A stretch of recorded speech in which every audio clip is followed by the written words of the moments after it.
Okay, so our next skill is going to be pain assessment and basic comfort measures.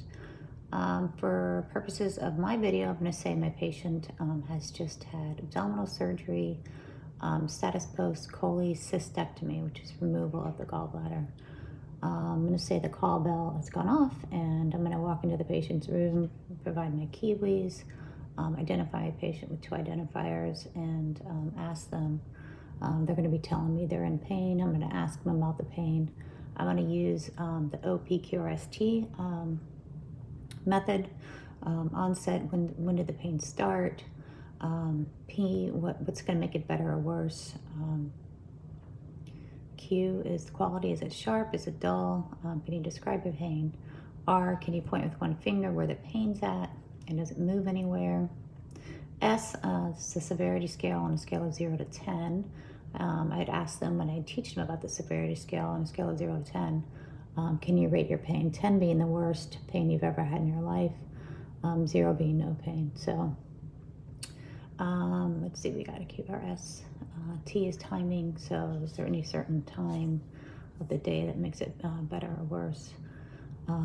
Okay, so we're going to assess our patient. We're going to look at their facial expressions to notice their pain and assess their mood and all that.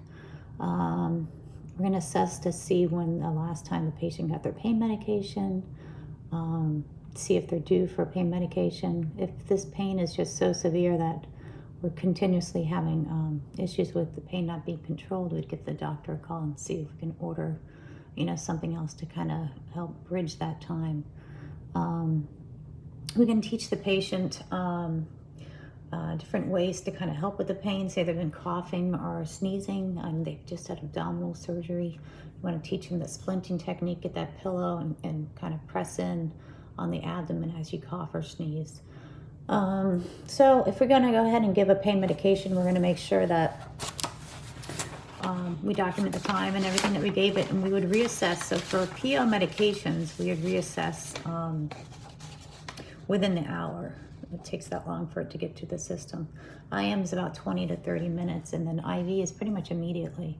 Anytime, well, you guys won't be pushing IV medication, but if you were to give an IV medication, you'd want to stay with the patient because they could have respiratory depression.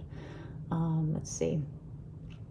They also want to have you do some allowing the time to sit with your patient and give them time to talk about their pain. If they've had surgery, it's a very traumatic experience usually. And give them time just to talk about that. And sometimes that just helps alleviate some of the anxiety and the stress. Try to give them some information that that can help alleviate their stress as well. They did mention also offering a chance to pray. If that is in your belief, you could do that with the patient. And then just always make sure that we're reassessing. So if we gave, again, an oral medication, reassess an hour. So our severity scale initially might have been an 8, and then we want to see a decrease in that. And we want to see a pretty significant decrease. To about 2 or 3 might be manageable. Talk to the patient, what would be a manageable number. We might not get it to 0 because you just had surgery.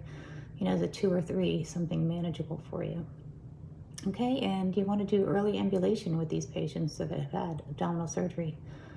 Get them up and moving. The more they're moving, sometimes it's gasping because they're putting a lot of air into their stomachs. If they're doing like robotic surgery, because they inject the air and then you can visualize the area. So sometimes just getting up and walking will help alleviate some of that discomfort.